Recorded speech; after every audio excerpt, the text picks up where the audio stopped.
जिगावमध्ये पण आम्ही मागणी करतोय, निश्चितपणे माझा आग्रहच राहणार आहे की जिगाव प्रकल्पाला लवकरात लवकर आपल्याला पुन्हा 2 वर्षात पहिल्या टप्प्याचं पाणी अडवण्याचं आहे। 1,00,000 हेक्टरला आमच्या भागामध्ये पाणी मिळणार आहे, त्याचे टेंडर सुद्धा आहे, पण पैसा लवकरात लवकर मिळावा त्यासाठी आमचा आग्रह राहणार। बुलढाणा जिल्ह्यातील जिगाव प्रकल्प अत्यंत महत्त्वाचा आहे।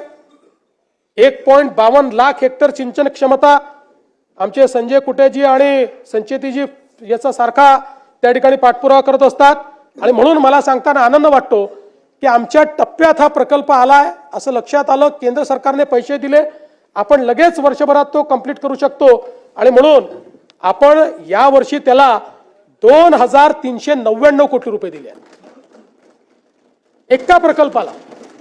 त्यामुळे आता याचं काम आपण हे पूर्ण करू आणि या एका प्रकल्पामुळे बुलढाणा जिल्हा अनुशेषातनं अधिशेषात जाणार आहे आणि विदर्भाचा अनुशेष हा दूर होणार आहे।